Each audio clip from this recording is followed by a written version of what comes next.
Kami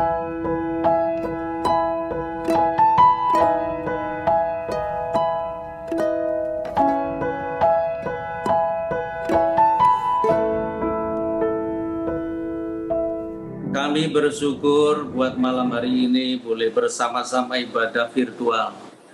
Kami percaya Engkau hadir Tuhan, dan tidak ada satu orang pun dibiarkan sia-sia, tapi semua yang hadir pada malam hari ini dilawat dan diberkati, bahkan dipulihkan, nama Tuhan dipermuliakan.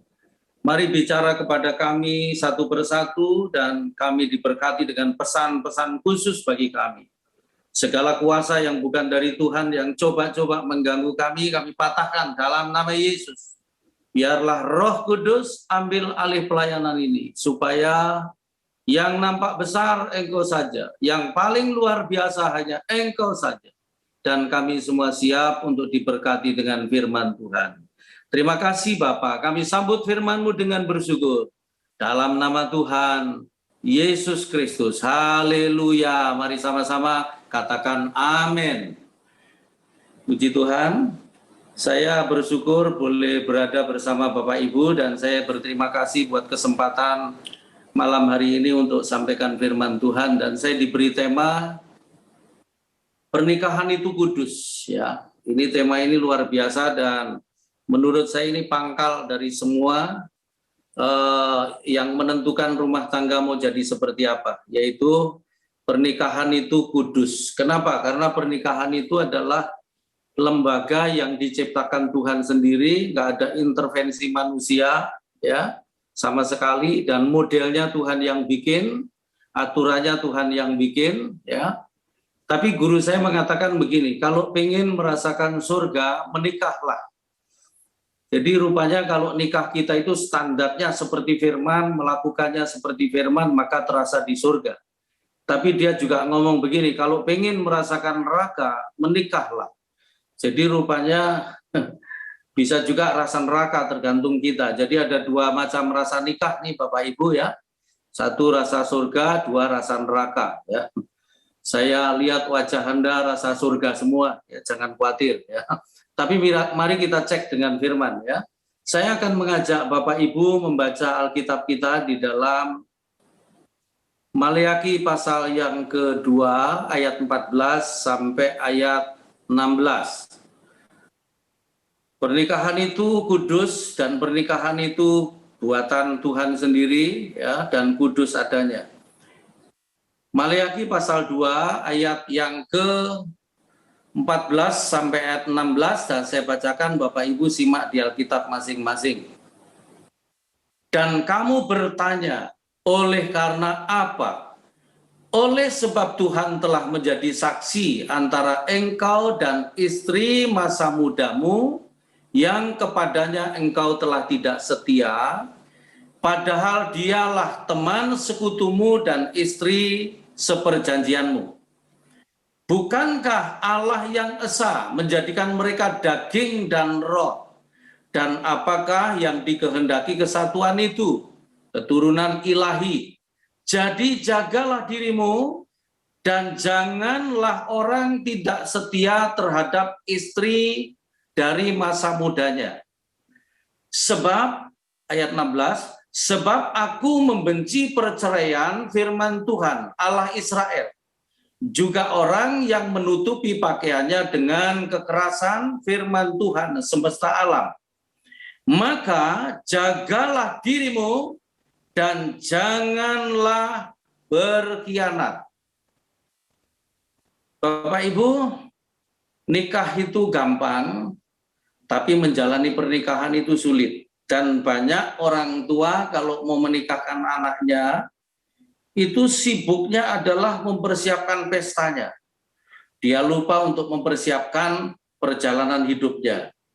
Makanya saya kalau mau menikahkan itu biasanya bimbingan pranikahnya di tempat saya melayani di Bekasi, ya, pinggiran Jakarta. Bimbingan pranikahnya 17 sesi dan harus lulus. Dan lulusnya itu ada sertifikatnya lulus dari pembimbing pranikah. Dan pembimbing pranikahnya itu ada 6 pasang suami istri yang sudah dipersiapkan oleh gereja. Dan mereka bisa menjadi teladan dalam rumah tangga, ya. Kalau lulus saya berani memberkati ya, tapi kalau enggak saya suruh ngulang sekali lagi, mana yang belum lulus harus diulangi. Ya. Dan saya juga ngajari mereka supaya mereka benar-benar membangun hubungannya di awal ya. Karena namanya pernikahan yang kudus itu dimulai dari sesuatu yang kudus, pranikahnya juga tidak dilanggar, makanya saya juga tanya benar-benar nih, kalau mau memberkati, kamu sudah melanggar belum? Karena pelanggaran kekudusan pranikah itu jangan dianggap remeh loh Bapak Ibu, itu efeknya berat. Kenapa? Karena nikah itu kan seperti kado, ya, anugerah, pemberian Tuhan. Kayak macam sesuatu yang gratis karena nggak bisa dibeli gitu ya, itu anugerah juga. Dan kemudian kado itu yang membungkus Tuhan, modelnya juga Tuhan, waktu memberikannya juga Tuhan. Nah sebelum waktunya seringkali sudah direbut ya.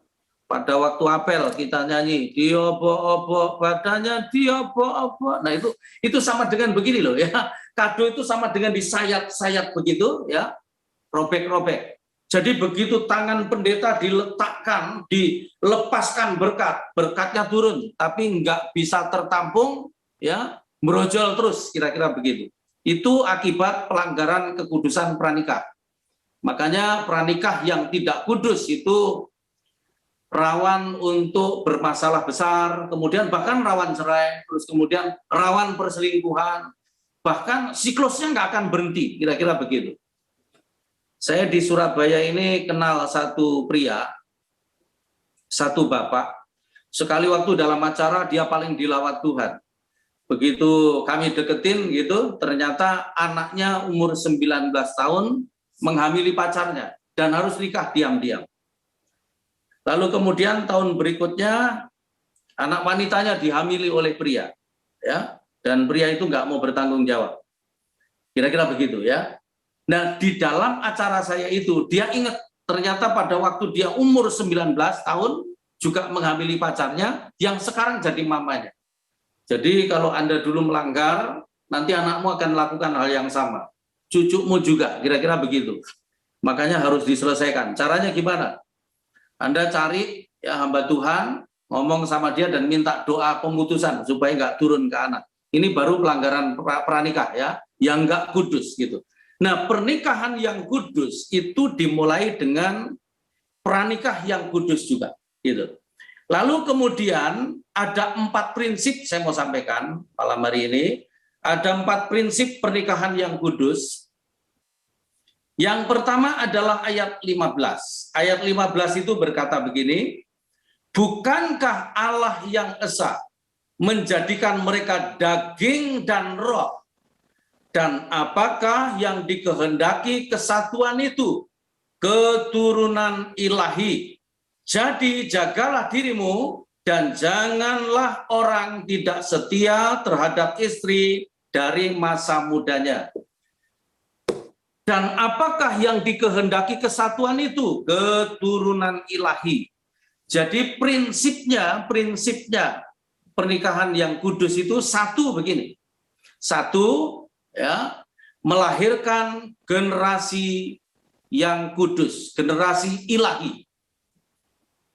Jadi Tuhan itu membentuk sebuah pernikahan itu kudus, supaya dari pernikahan itu lahirlah anak-anak yang memiliki karakter ilahi, yaitu karakter yang kudus, gitu. Nah, bagaimana caranya supaya anak-anak kita menjadi anak-anak yang kudus? Anak-anak yang ilahi, gak ada pilihan lain. Papanya harus berkarakter ilahi, mamanya harus berkarakter ilahi. Nah, kalau papa mamanya karakternya ilahi, karakternya kudus, anak-anaknya pasti kudus. Ya, lebih mudah kalau dua-duanya begitu. Nah, kalau papanya gendruwo, mamanya kuntilanak, ya anaknya tuyul semua. Gitu. Jadi orang tua harus jadi contoh. Ya. Nah, saya mau kasih beberapa kebenaran begini, bagaimana supaya anak-anak kita itu juga kudus gitu, juga memiliki karakter ilahi. Makanya orang tua itu seumur hidup harus melakukan 3 hal ya. Yang pertama adalah afirmasi identitas. Jadi meneguhkan identitas kepada anak-anak kita, ya. Meneguhkan identitas itu kayak apa sih? Kayak begini. Contohnya Yesus sendiri. Yesus itu begitu dibaptis, ya, terus kemudian keluar dari air, kata firman Tuhan, langit terbuka, Roh Kudus turun berupa burung merpati, terus ada suara begini. Inilah anakku yang kukasihi. Nah, itu artinya afirmasi identitas.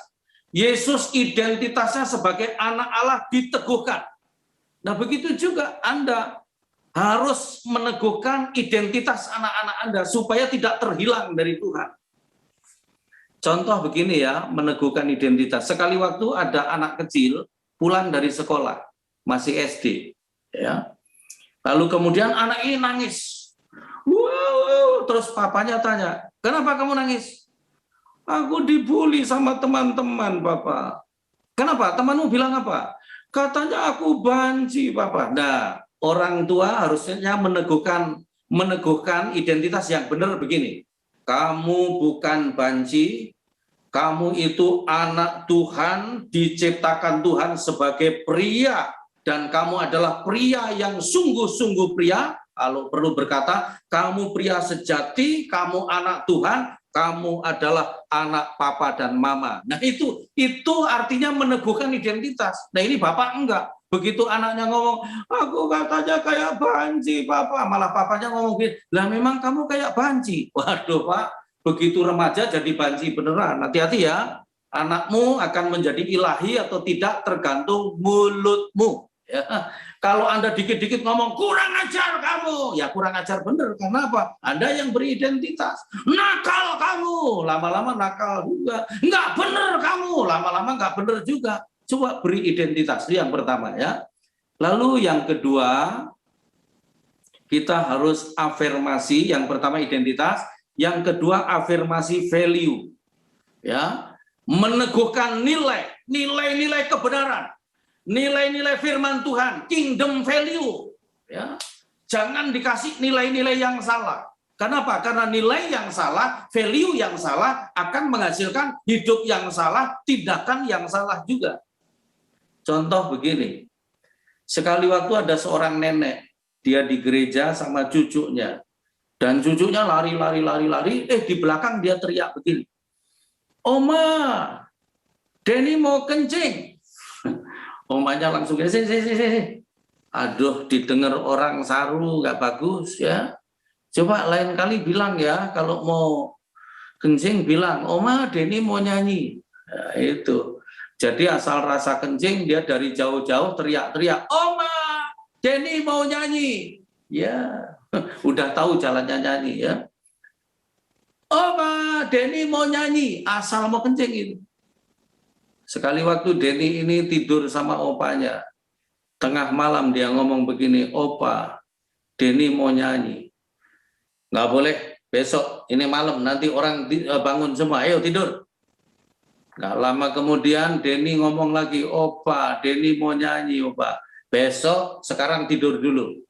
Lama-lama itu si Denny ngomong, "Opa, Denny sudah nggak tahan, Opa, Denny mau nyanyi, Opa." "Oke, nyanyi boleh, tapi pelan-pelan ya, nggak usah keras-keras.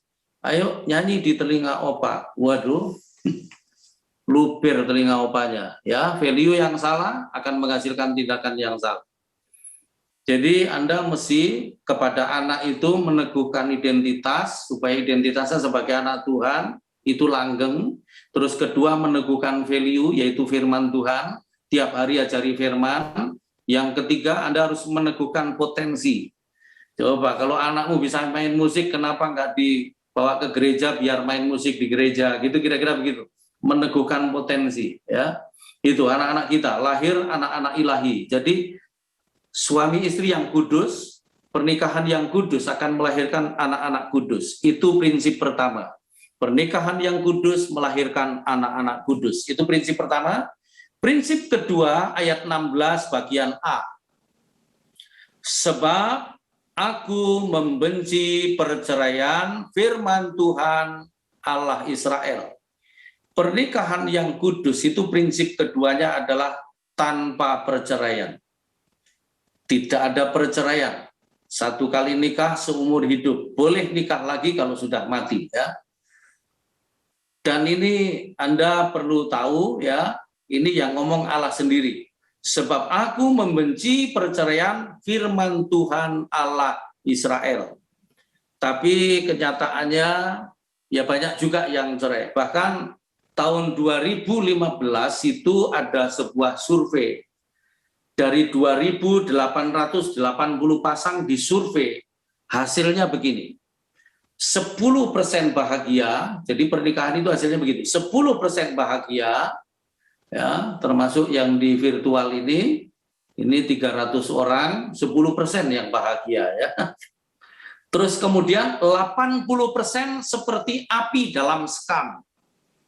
10% cerai. Nah, tugasnya gereja, tugasnya kita semua dalam pelayanan nolongin yang 80% ini jangan sampai turun ke 10% yang cerai tadi. Tapi naik ke yang 10% bahagia itu, harusnya begitu. 80% loh Bapak Ibu seperti api dalam sekam. Makanya kalau bertengkar, sehebat apapun, jangan pernah keluar kata cerai.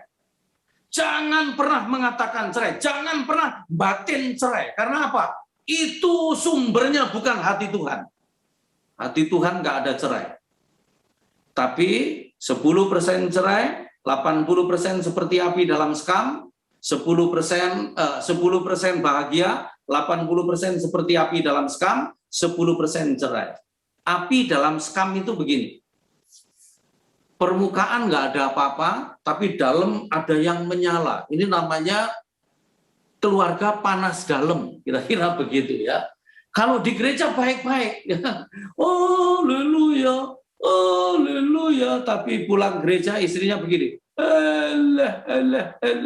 begitu, ya, gitu. Jadi makanya begini loh Bapak Ibu, ya. Sekali waktu saya melayani kaum wanita di satu gereja.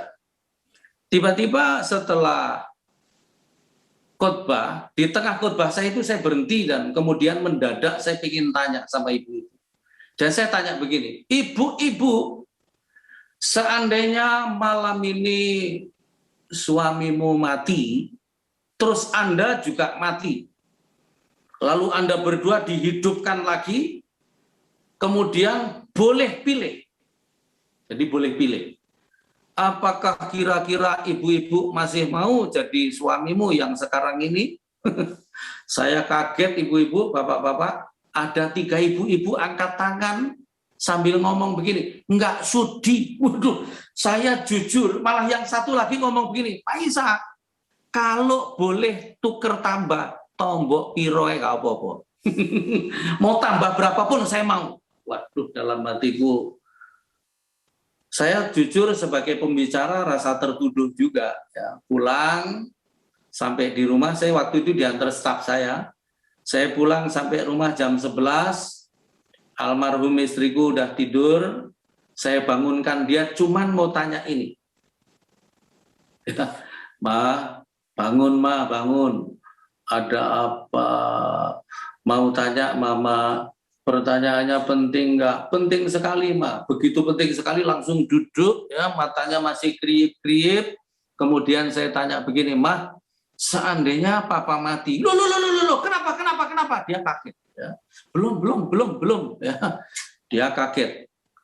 Dia kaget, saya senang, Bapak Ibu, ya. Karena kalau dia nggak kaget kan berarti dia senang kalau saya mati, ya kan? Terus saya tanya begini, Ma, seandainya Papa mati, terus Mama juga mati, terus kemudian kita dihidupkan lagi, terus boleh pilih, masih mau jadi istriku? Aduh Pak, bikin kaget Pak, aku dipeluk, mau Bapak. Ya. Jadi kita nggak boleh ada cerai. Nah, seperti api dalam sekam itu, walaupun nggak cerai, tapi kondisinya kayak cerai. Dan banyak rumah tangga yang seperti ini, ya. Di luar baik-baik. Saya punya teman, sekali waktu saya melayani ke Malang, pulang ke hotel jam 10 malam, pengen cepet tidur istirahat, ya. Tiba-tiba HP-ku bunyi, yang telepon temanku. Dan teman ini pendeta, khotbahnya bagus sekali, ya. Orang tertarik sama khotbahnya. Balihonya di mana-mana besar-besar. Hadirilah seminar KKR Pastor ini. Ya. Lalu saya angkat. Halo, halo Pak Ishak, saya dengar ada di Malang. Betul. Tuhan bicara kepada saya, Pak. Saya harus ketemu Bapak malam ini. Saya jawab begini. Tolong bicara sama Tuhan besok siang aja, karena Tuhan belum bicara sama saya. Saya itu kegi Bapak Ibu, kalau ada orang ngomong dikit-dikit atas nama Tuhan, dikit-dikit ayatnya keluar, tapi hidupnya nggak cocok. Lebih baik mulut kita nggak pinter ngomong ayat, tapi kelakuan kita benar. Ya.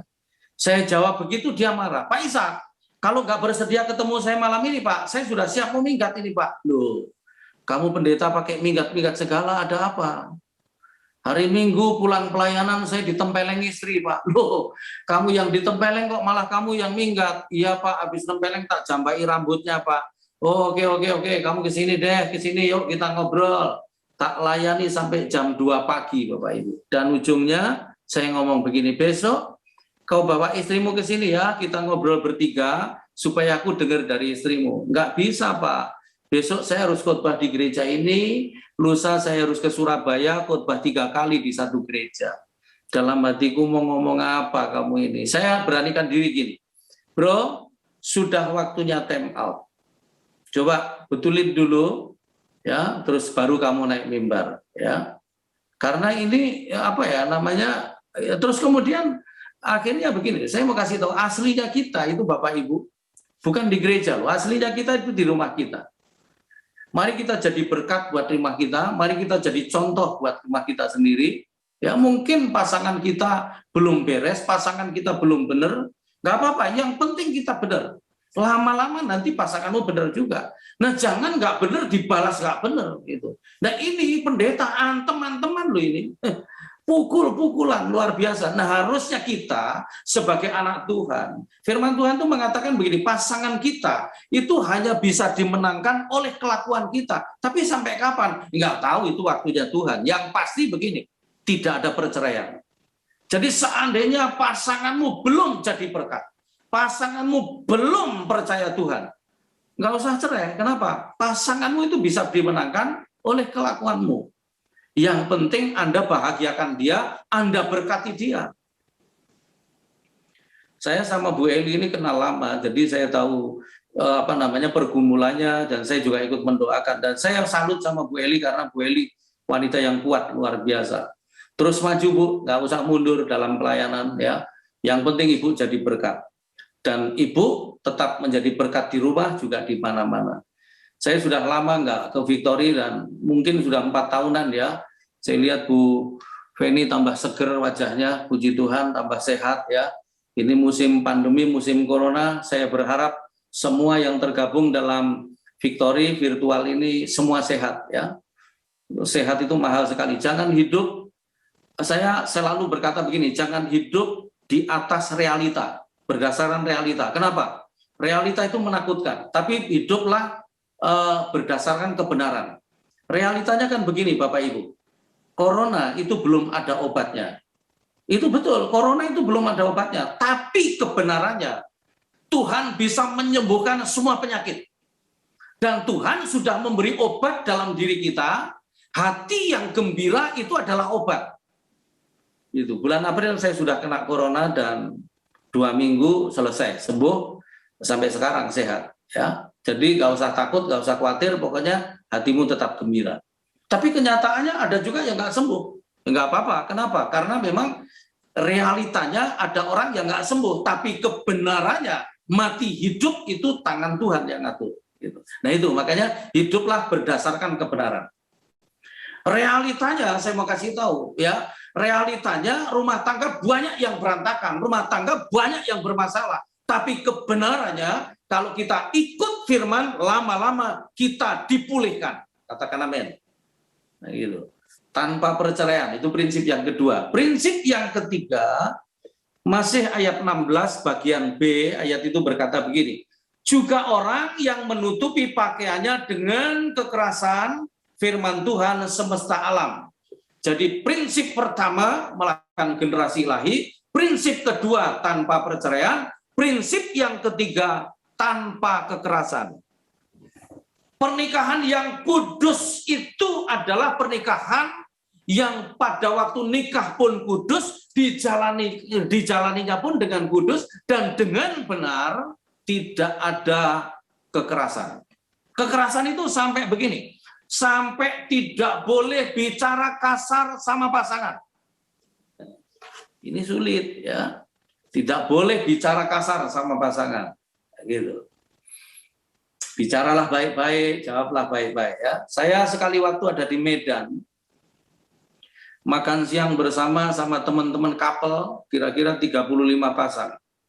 Tiba-tiba ada seorang pria berdiri dan ngomong gini, Pak Ishak, puji Tuhan, saya sama istri ini nggak pernah bertengkar, saya nggak pernah stres, saya bahagia terus ya, saya nggak pernah tertekan, pokoknya saya enjoy. Ya. Lalu saya tiba-tiba ngomong begini, biasanya sih kalau ada suami yang enjoy terus, nggak pernah stres, nggak pernah tertekan, itu biasanya istrinya yang sering stres. Tiba-tiba istrinya berdiri dan ngomong, betul. Nah itu makanya kita itu mesti ngeceknya ya sepasang loh, nggak boleh sendiri-sendiri. Ya, tanpa kekerasan, nggak boleh ada kekerasan, termasuk ngomong kasar sama pasangan. Ya.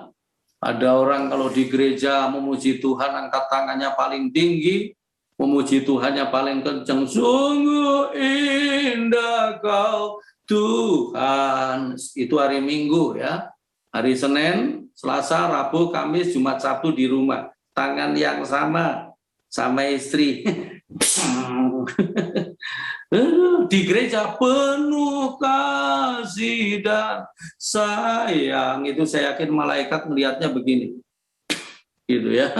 Kamu, kenapa? Karena cuma di gereja, karena tangan yang sama di rumah, istri jatuh malah dihitung 1, 2, 3. Ini tinju apa suami istri?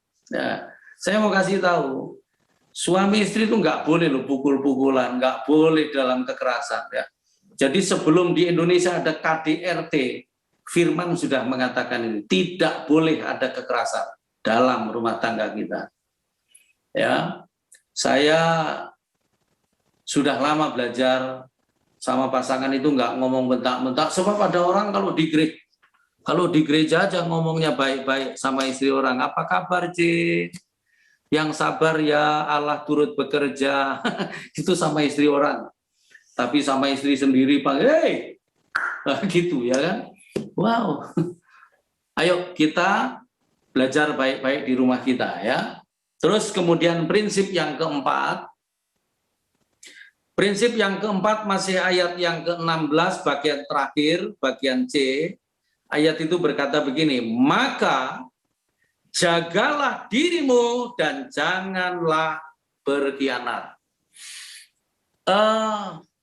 Yang ketiga prinsipnya begini, tidak ada pengkhianatan atau setia.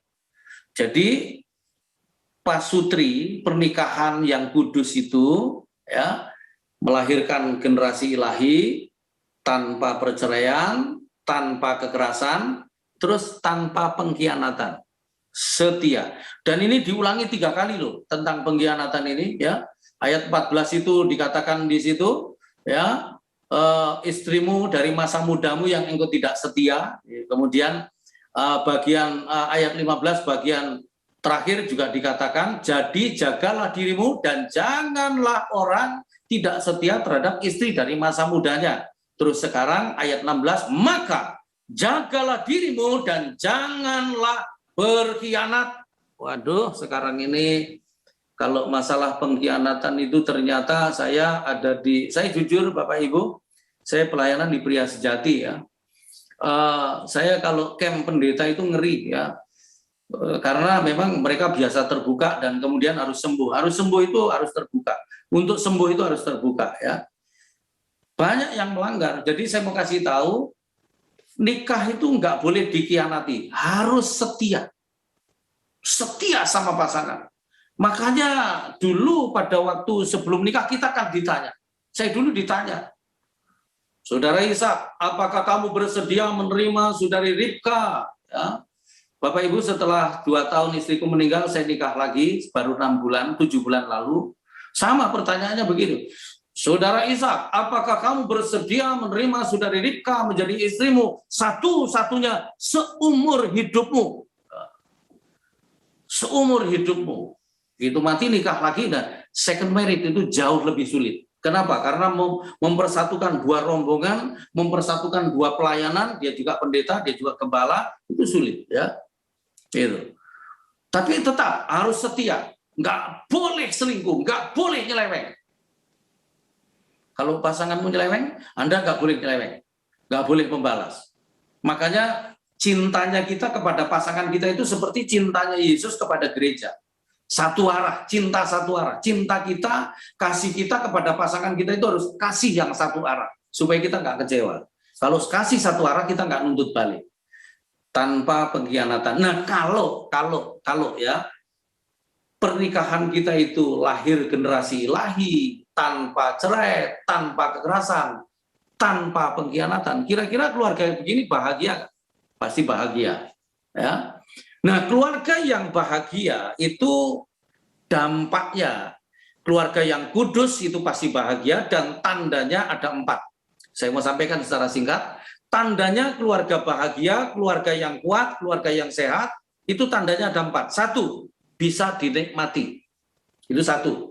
Jadi suami bisa menikmati, istri bisa menikmati. Pokoknya kalau keluargamu kudus, pernikahanmu kudus, berdua pasti menikmati. Suami bisa menikmati, istri bisa menikmati. Kalau salah satu stres, berarti nggak sehat, berarti nggak bahagia. Kalau Anda lebih betah tinggal di luar rumah daripada di dalam rumah sendiri, berarti itu nggak bisa dinikmati. Dan kenikmatan rumah tangga itu bukan karena rumahnya besar, bukan. Ada orang rumahnya besar tapi nggak bahagia. Tiap hari berantem, ya. Pulang kerja istri tanya, baru pulang Pak, sudah tahu tanya. Nah, itu tanda-tanda nggak bahagia itu seperti itu, ya. Papa sudah makan, di jalan makan batu. Nah, yang lucu lagi ditanya, ganti nanya. Papa sudah mandi, kamu tanya-tanya terus ada apa? Memang kalau belum kenapa? Coba mulai sekarang, kalau ditanya istri, Pak baru pulang, iya Pak. Sudah makan belum? Belum, Papa. Waduh, karena baik-baik, istri baik-baik juga. Ceplokin telur. Sekaligus ceplokin 5, 1 wajan, bener-bener. Makan telur juga sekaligus 5, kalau hatimu bahagia, nggak akan kolesterol. Biar 1, kalau marah-marah terus, ya telur terus, nanti netes itu telur. Ya, pencret baru tahu. Jadi bisa dinikmati. Rumah tangga itu bisa dinikmati. Dan kenikmatan rumah tangga juga bukan karena mobil bagus, ya, bukan. Ada orang mobil bagus tapi istri di sebelah kiri wajahnya stres, gak bahagia. Kenapa? Karena suaminya kalau bawa mobil nggak pernah nginjek rem, malah istri di sebelah kiri nggak ada remnya, bolak-balik ngerem. Yesus Tuhan tolong, ampun, hampir aja. Ya. Tapi bukan hanya istri aja yang stres, tapi kadang-kadang suami juga stres di mobil. Kenapa? Karena istrinya itu cerewetnya luar biasa. Awas, kiri dikit, awas, rem. Sampai ada suami ngomong, udah kamu aja yang bawa mobil. Nah, itu ada juga begitu. Jadi bukan mobil, tapi bahagia itu karena kekudusan. Ya. Kenikmatan itu karena kekudusan. Yang kedua, tandanya keluarga yang kudus. Tandanya itu bahagia. Yang pertama bisa dinikmati, lalu yang kedua memiliki komunikasi sampai pada tingkatan ngobrol yang tidak penting. Saya ulangi karena ini panjang, ya. Memiliki komunikasi sampai pada tingkatan ngobrol yang tidak penting. Komunikasinya itu cair, ada guyon, ada baku sedo, nggak tegang terus. Kenapa? Karena kalau tegang terus, yang penting-penting terus, itu bukan rumah tangga, tapi kantor kabupaten namanya. Itu. Jadi cair, ada guyonnya begitu. Itu tandanya kalau keluargamu kudus dan bahagia, ya. Yang ketiga, saling terbuka dan tidak ada yang disembunyikan. Sekali waktu saya melayani seminar, lalu kemudian dikasih tema itu begini, rahasia keluarga bahagia. Saya begitu masuk ruang, saya ajak audiens, saya ajak jemaat, yuk kita baca temanya bersama-sama. Rahasia keluarga bahagia, lebih semangat lagi, lebih keras. Rahasia keluarga bahagia, saya balik kanan dan saya ngomong, rahasianya keluarga bahagia itu adalah keluarga yang tanpa rahasia. Jadi kalau Anda suami istri masih ada rahasia, itu yang membuat Anda semakin nggak bahagia. Makin banyak rahasia, makin bermasalah. Suami istri biasakan belak-belakan ya. Tanda yang keempat, saling membangun. Jadi tidak saling meruntuhkan, tapi saling membangun. Jadi kita itu kan begini, suami punya kekurangan, tapi juga punya kelebihan. Istri punya kekurangan, tapi juga punya kelebihan. Nah, kelebihannya suami itu untuk nolong kekurangannya istri. Sama, kelebihannya istri untuk nolong kekurangannya suaminya. Supaya apa? Terbangun gitu, sinergi akhirnya. Nah, sinergi yang gagal itu yang disebut jiong. Sebenarnya nggak ada jiong. Yang benar itu karena Anda nggak berhasil sinergi, nggak bisa saling terbuka, nggak bisa saling membangun. Ya, mari kita saling membangun. Sekali waktu ada seorang pria ngomong begini, Pak Isa, istriku itu goblok, Pak. Loh, kok bisa? Iya, Pak, kalau diajak ngomong nggak nyambung. Saya ngomong kemana, dia jawabnya apa? Goblok. Saya bilang, berarti kamu lebih goblok dari istrimu. Loh, kok bisa, Pak? Bisa, goblokmu itu ya karena kamu nikah sama wanita goblok itu. Jadi kalau ada suami suka ngomong goblok sama istri, itu tandanya suaminya jauh lebih goblok. Kenapa? Ya karena nikah sama wanita goblok. Akhirnya tiap malam tidur sama wanita goblok. Lahirlah anak-anak goblok. Kenapa? Papanya lebih dulu goblok. Mulai sekarang, ingat ya, pasanganmu itu adalah orang kudus yang ditaruh Tuhan di sampingmu. Pasanganmu itu adalah datangnya dari Tuhan, rasa apapun ya. Sebab saya pernah bikin seminar dan saya tanya begini, siapa di antara Anda yang merasa keliru jodoh? Ternyata yang angkat tangan banyak loh, merasa keliru jodoh. Jangan-jangan ini di virtual ini juga Anda merasa begitu. Rasanya sih kayaknya nggak pas ini keliru jodoh saya ini. Nggak ada yang keliru, saya mau kasih tahu. Hanya Anda keliru praktek aja itu yang benar gitu. Kalau jodoh sekarang sudah jadi pasanganmu, itu asli dari Tuhan. Nah, kalau sampai sekarang rasanya keliru jodoh, berarti Anda keliru memperlakukannya. Jangan nuntut Anda diperlakukan ya, tapi bagaimana Anda memperlakukannya. Ayo mulai sekarang kita yang bertanggung jawab memperlakukan pasangan kita itu sebagai pasangan kita yang memang yang kudus pernikahan kita dan kita perlakukan sebaik-baiknya ya. Mari kita tundukkan kepala sebentar, kita merenungkan firman Tuhan yang sudah kita dengar malam hari ini. Sebentar kita renungkan firman dan kita akan masuk dalam hadiratnya. Haleluya. Semua tutup mata dan semua tundukkan kepala. Saya ingin Bapak Ibu meletakkan tanganmu dua-duanya di atas dadamu seperti ini. Mari letakkan dua tanganmu di dadamu dan taruh pasanganmu dalam dadamu. Dalam hatimu, dan menjadi orang yang paling Anda kasihi, apapun keadaannya. Dan hari ini, janji Tuhan, mujizat itu ada ketika kita menyembah. Mujizat itu ada ketika kita tetap setia. Apapun keadaan pasanganmu, tugas Anda hidup dalam penyembahan, terus hidup tetap setia. Setia dengan pernikahan Anda, setia dengan Tuhan, maka Tuhan bagiannya nanti yang akan mengubahkan. Kalau rumah tanggamu sekarang ini dalam goncangan, keluargamu sekarang ini dalam masalah, tugasmu adalah tetap hidup dalam Tuhan, menyembah Dia, fokus kepada Dia, dan tetap setia menjalankan firman-Nya, tetap setia menjalankan rumah tangga Anda. Bapak yang kau lihat setiap kami semua, kalau ada di antara anak-anakmu yang sekarang ini hubungannya suami istri bermasalah, kalau itu Anda boleh angkat tangan kanan, saya akan doakan.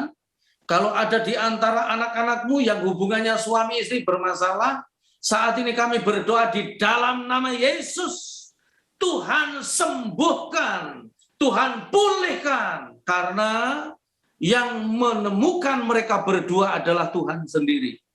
Yang memasangkan mereka berdua adalah Tuhan sendiri, dan biarlah Tuhan juga yang menyembuhkan mereka, memulihkan mereka. Kami percaya kalau hubungan mereka suami istri dipulihkan, usaha pekerjaan mereka juga dipulihkan.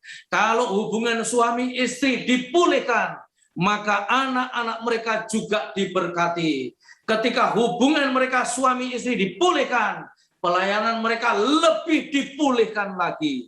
Itu sebabnya Tuhan kami berdoa supaya setiap pasangan suami istri yang ada di dalam virtual ini Tuhan, Engkau tutup bungkus dengan kuasa darah-Mu, supaya mereka tetap ada dalam penguasaan Tuhan, dituntun Tuhan melewati berbagai macam kondisi, dan keluarga mereka tetap utuh, tetap diberkati, tetap kuat, dan sampai sekali waktu nanti kami boleh melihat kemuliaan Tuhan dinyatakan. Terima kasih Bapak, segala puji bagi-Mu Tuhan. Dalam nama Tuhan Yesus Kristus, kami sudah diberkati. Haleluya, mari katakan amin. Puji Tuhan, saya kembalikan.